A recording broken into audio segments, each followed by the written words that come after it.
नमस्कार मित्रों, आशा करते हैं आप सभी लोग स्वस्थ होंगे, प्रसन्न होंगे, अपने अपने कार्यों में व्यस्त होंगे। मित्रों, हमने कल आपको धांधु के ब्याह के विषय में बतलाया था कि पृथ्वीराज चौहान कैसे उसे कैद में फंसा छोड़ करके चले जाते हैं और ये खबर आती है केसर के द्वारा रानी मल्हा के पास तक। तब रानी मल्हा जाती हैं आला के पास में और आला कहता है, क्या माता तुम मेरा वो नैनागढ़ का अपमान भूल चुकी हो जो आज तुम धांधु के लिए मेरे पास आई हो? मैं तो कभी न जाऊंगा बुखारे, धांधु चाहे आज मर जाएं, मेरी बलाए से है। और जब ऐसी बात सुनती हैं रानी मल्हा तो उन्हें कई बार समझाने का प्रयास करती हैं, नहीं मानते हैं। तब वो अपनी पीनस तैयार करती हैं और पहुंच जाती हैं सिरसागढ़। वहाँ मलखान माता मल्हा को देख करके अत्यधिक प्रसन्न होते हैं, कहते हैं माता आप मुझे बुला लेती, मैं आ जाता, आप क्यों नाहक परेशान हुई। तब माता मल्हा कहती हैं, जब अपना कार्य पड़ता है तो अपने आप से जाना चाहिए, इसलिए मैं तुम्हारे पास आई हूँ। और पुत्र, मैं उम्मीद करती हूँ कि तुम मेरी आज्ञा का पालन करोगे। तब मलखान कहते हैं, माता आप बिल्कुल चिंता ना करें, आपका जो आदेश होगा मैं उसे पल में पूरा कर लाऊंगा। ऐसी बात जब सुनती हैं तो माता बहुत खुश हो जाती हैं, कहती हैं मलखान अपने वचन से फिर न जाना, क्योंकि वो काम साधारण नहीं है। तब मलखान कह देते हैं कि माता चाहे दिन रात तलवार चले, चाहे स्तन के टुकड़े टुकड़े हो जाएं, लेकिन मैं आपकी जो है इच्छा की पूर्ति अवश्य करूँगा। तब वो सारा वृत्तांत कह सुनाती हैं कि कैसे धांधु कैद में पड़े हैं और तुम जा कर के धांधु को कैद से मुक्त। इतनी बात सुन कर के मलखान तत्काल माता मल्हा के साथ में चल देते हैं, अपनी घोड़ी कबूतरी पर सवार होकर। और माता वापस आती हैं तो वो महुआ में ही रुक जाती हैं। मलखान जाते हैं आला के पास और उनकी बंदगी करते हैं, उनको प्रणाम करते हैं। तब आला उन्हें गले से लगा लेते हैं, कहते हैं मलखान ऐसी दोपहर में कैसे आना हुआ। तब मलखान कहते हैं, दादा एक बहुत ज़रूरी काम आ गया, इसलिए मैं चला आया आपके पास। तब आला कहते हैं, बताओ क्या ऐसी बात पड़ गई, क्यों तुम्हें इतनी दोपहर में आना पड़ा। तब मलखान कहते हैं कि हमें धांधु को कैद से छुड़ाने चलना है।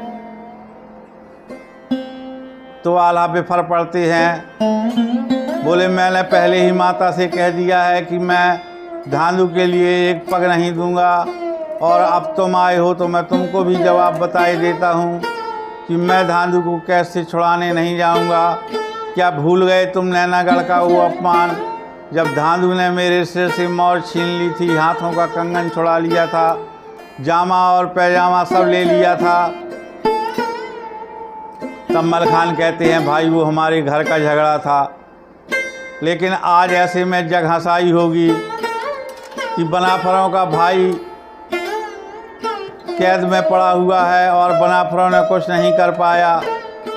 तब आला कहते हैं, अगर जग हंसाई होती है तो हो जाए, मुझे इसकी भी परवाह नहीं है, और मलखे जो तुमको अच्छा लगे वो तुम करो, मैं तुम्हें मना भी नहीं करता हूँ।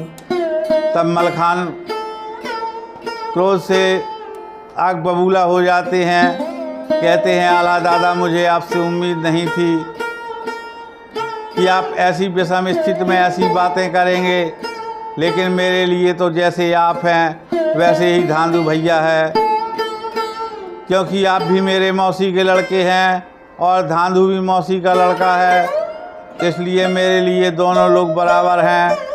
मैं धांधु की मदद करने ज़रूर जाऊंगा, आप जाएं अथवा ना जाएं। और मैं सिरसे का मलखान हूँ। मेरा भी पिता जो है नामी बच्छराज कहलाता था।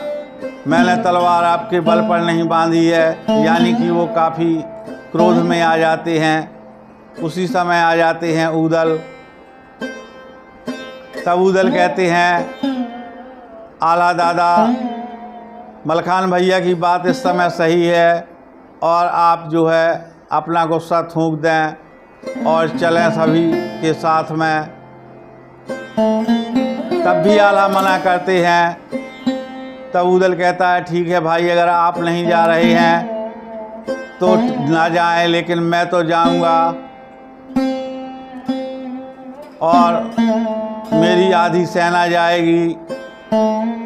तो जब ये स्थिति आ जाती है घर में विध्वंस की, तब तारा सैयद कहते हैं कि आला, इस समय तुम्हारा निर्णय सही नहीं है और जाओ जाकर धांधु की मदद करो। तब आला किसी प्रकार से तैयार हो जाते हैं और वो सारी सेना को सजने का आदेश दे देते हैं। लाखन राणा को पत्र लिख करके बुलाया जाता है। जागन भी आते हैं जगनेरी से, गौना चोर भी आता है, हेर सिंह राजा आते हैं। मतलब जो इनके मित्र राजा थे सभी को बुलाया जाता है और एक बहुत विशाल सेना कूच करती है बलक बुखारे के लिए। तो जब दिल्ली का रास्ता आता है तो वहाँ से ऊदल और मलखान कहते हैं, आप लोग सेना लेकर चलिए, हम जरा पृथ्वीराज चौहान से मिल कर के आते हैं। और जाते हैं और पृथ्वीराज चौहान को प्रणाम करते हैं। कहते हैं, महाराज, जैसे हमारे मालिक परमालिक हैं वैसे ही आप हमारे मालिक हैं, लेकिन आपने ये बड़ा घटिया काम किया है कि धांधु को कैद में पड़ा छोड़कर आप दिल्ली में मौज कर रहे हैं। पृथ्वीराज उनकी बड़ी आवभगत के साथ उन्हें बैठालते हैं, अपने यहाँ कुर्सियाँ डलवाते हैं और फिर कहते हैं कि वहाँ पर जादू बहुत ज़्यादा थी। तब ऊदल कहता है, अगर ऐसी बातें कोई और कर रहा होता तो मैं भी उसका सर धड़ से अलग कर देता, लेकिन आप हमारे मालिक हैं, इसलिए मैं चाहता हूं कि आप अपनी कुशल चाहें तो इसी समय मेरे साथ चलें। तो पृथ्वीराज ऊदल की दहशत मान जाते हैं। उसी समय अपनी सेना को कूच का आदेश देते हैं। 7 लाख से पृथ्वीराज चलते हैं। 7 लाख सेना पृथ्वीराज की जाकर के महुआ और कन्नौज की सेना से जा मिलती है। तो एक बहुत बड़ा लश्कर तैयार हो जाता है। इतना बड़ा वो लश्कर है कि अगर आगे वालों को पानी मिल जाता है तो पीछे वाले पानी भी नहीं पा रहे हैं। इस तरीके से 8 दिन का समय गुजारते हुए ये बुखारे पहुंच जाते हैं और ऊदल और मलखान चले जाते हैं सुभिया बेड़न के आश्रम में। वहाँ से वो सुभिया बेड़न को लेकर के आते हैं। सुभिया कहती है कि ऊदल, जब तुम्हारा कोई काम फंस जाता है तब तुम मेरे पास आ जाते हो और जब तुम्हारा काम निकल जाता है तो मुझको धक्के 4 लगाते हो। तब ऊदल कहता है, नहीं, हर बार की तरह इस बार नहीं होगा, और उससे काफ़ी मिन्नतें करता है। वास्तविकता ये थी कि सुभिया ऊदल को चाहती थी और वो उसी के प्रेम के कारण ही सुभिया ऊदल के हर काम में मदद करती थी। लेकिन ऊदल था कि हर बार काम होने पर सुभिया को वैसे ही भगा देता था। इस तरीके से सुभिया बेड़न को लेकर जाते हैं और वहाँ पहुँच कर के ताला सैयद सलाह देते हैं कि बिना भेद जाने कोई काम नहीं हो सकता है, इसलिए सब लोग सन्यासी बन जाओ। और जो महबूबा का ग्रुप था, मलखान, ढेवा, ऊदल, ताला सैयद, जागन, ये सारे लोग सन्यासी बन जाते हैं। 7 सन्यासी जाते हैं बुखारे शहर में और अपने भजन कीर्तन के द्वारा जनता का मन मोह लेते हैं। राज दरबार में पहुंचते हैं तो रणधीर सिंह भी मुग्ध हो जाते हैं। कहते हैं महाराज आप यहीं पर हमारे यहाँ रहिए, चतुर्मासा करिए। तब ऊदल कहता है महाराज हम सन्यासी हैं, चलते फिरते ही ठीक होते हैं। अगर पानी भी एक जगह रुक जाता है तो उसमें से गंध आने लगती है। और हम अमर गुरु के चेले हैं जो कभी कहीं रुकते नहीं हैं। ज़्यादा से ज़्यादा उनका समय 1 पहर का होता है। तो इसलिए आज बसेरा तेरे शहर में बड़े भोर कर जाना है। ऐसी बातें जब राजा सुनता है तो काफ़ी प्रभावित हो जाता है। कहता है योगी महाराज मेरे महलों में भोजन तो कर लीजिए। तो जो रोगी को दवा चाहिए थे वही वैद्य बतलाने लगा। ये लोग सहर्ष तैयार हो जाते हैं भोजन करने के लिए। राजा महलों में संदेशा देता है। जब भोजन बन के तैयार हो जाते हैं तो महल से एक संदेश आता है कि महाराज भोजन तैयार है। उस समय 7 योगी जाते हैं रानी के महल में। जैसे ही भोजन करने के लिए बैठते हैं, भोजन प्रारंभ करते हैं, तो रानी बड़ी विनती करके कहती है महाराज मेरी पुत्री की जाने क्या दशा खराब हो गई है, उसे कौन सी बीमारी ने जकड़ लिया है या किसी प्रेत का वास हो गया है। ना तो वो खाती है ना जल पीती है, ऐसे लगता है जैसे सांस लेना भूल गई हो। सारा उसका गोरा शरीर नीला पड़ चुका है। तब ताला सैयद कहते हैं रानी बिल्कुल चिंता ना करो, हमारे ये 2 योगी हैं, ये तंत्र मंत्र की विद्या में भी बहुत होशियार हैं और इनको वैदक का बड़ा अच्छा ज्ञान है। कोई भी मर्ज हो नाड़ी देखकर बता देते हैं। इतनी बात सुनते ही रानी बहुत खुश हो जाती है और ऊदल और मलखान को लेकर चली जाती है राजकुमारी के महल में। वहाँ पहुँचते ही ऊदल जैसे ही देखता है तो रानी से कहता है कि आप नींबू, सिंदूर, धूप, इस तरीके के सारे सामान बता देता है कि आप मंगा लीजिए, मैं आपकी बेटी को चुटकियों में ठीक कर दूंगा। जब रानी चली जाती है तो वो केसर से कहता है सुनो मैं कोई योगी यति नहीं हूँ ना कोई सन्यासी हूँ। आँख खोल कर देखो मैं ऊदल हूँ और ये मलखान हैं। हम तुम्हारे देवर हैं और हम अपने भैया को छुड़ाने आए हैं। इतनी बातें सुन कर के केसर अपनी आँखें खोल देती है और रोने लगती है कि आप कहते हैं कि हम छुड़ाने आए हैं। ये ऐसे महल हैं कि जहाँ से कैद छूटना असंभव है। तब ऊदल कहता है तुम हमारे ऊपर विश्वास रखो, हम भाई को अवश्य छुड़ा के ले जाएंगे। तब वो केसर हंसने लगती है कि इतना सहज नहीं है यहाँ से धांधु को छुड़ाना।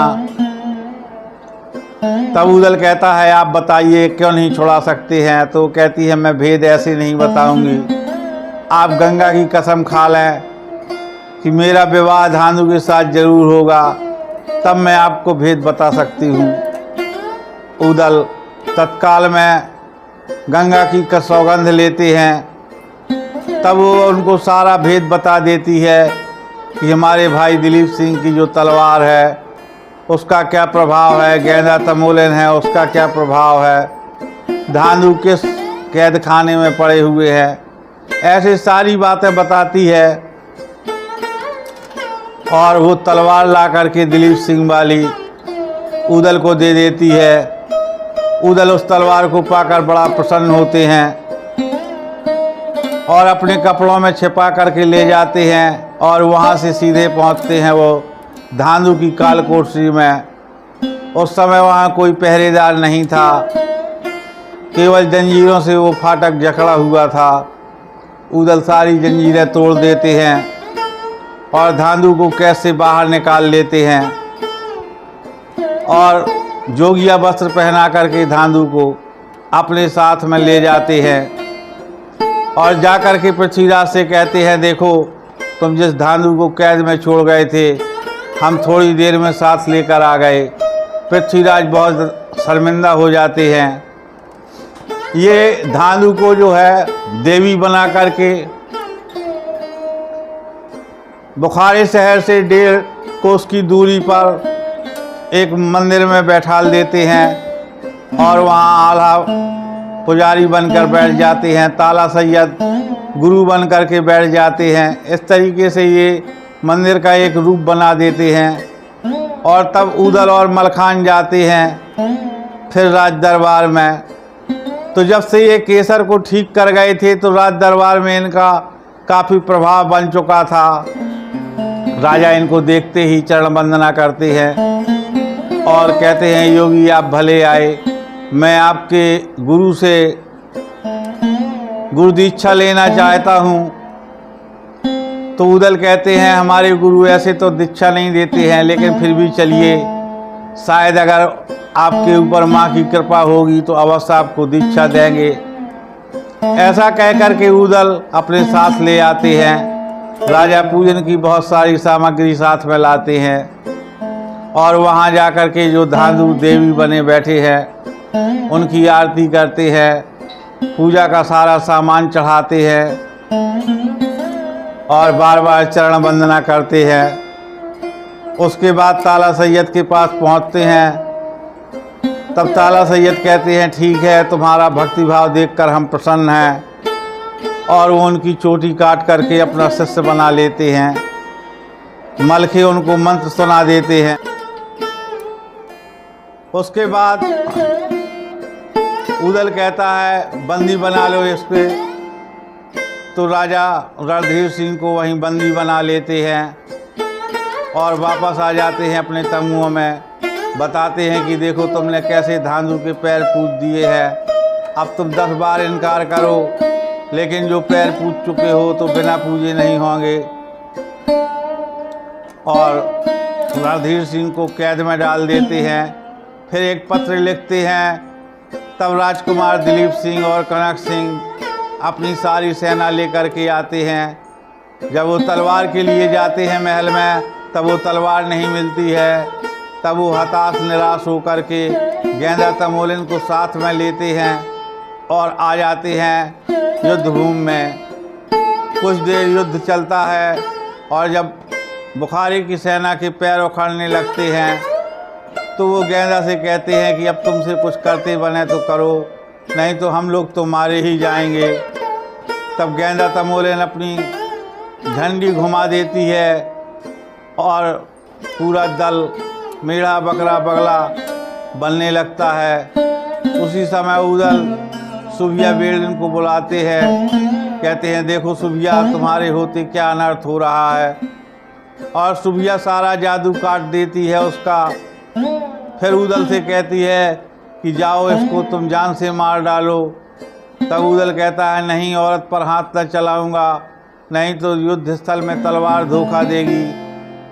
तब वो कहती है, ठीक है, भले ही ना मारो, लेकिन इसका जूड़ा तो काट ही सकते हो। तब उदल इंदल को भेजते हैं और उसका जूड़ा काट करके इंदल चले आते हैं। गेंदा तमोलिन मन में बहुत पछताती है कि यहाँ आकर के मैंने अपना सब कुछ खो दिया, मेरी सारी तपस्या व्यर्थ चली गई। और वो ऐसा रोते हुए अपने घर की ओर लौट जाती है। और इधर दिलीप सिंह को और कनक सिंह को बंदी बना लेते हैं उदल और मलखान, ले जाते हैं अपने शिविर में।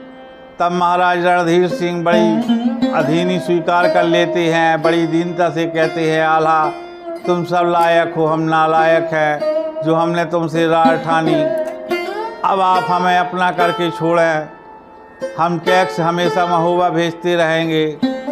यानी जो कि आल्हा की शर्तें थीं सारी मान लेते हैं और शुभ मुहूर्त में जाकर के केसर का ब्याह होता है। उसके बाद उदल कहता है बंदी बना लो इसके, तो राजा रणधीर सिंह को वहीं बंदी बना लेते हैं और वापस आ जाते हैं अपने तंबुओं में। बताते हैं कि देखो तुमने कैसे धांधू के पैर पूज दिए हैं, अब तुम 10 बार इनकार करो लेकिन जो पैर पूज चुके हो तो बिना पूजे नहीं होंगे। और रणधीर सिंह को कैद में डाल देते हैं। फिर एक पत्र लिखते हैं। तब राजकुमार दिलीप सिंह और कनक सिंह अपनी सारी सेना लेकर के आते हैं। जब वो तलवार के लिए जाते हैं महल में, तब वो तलवार नहीं मिलती है।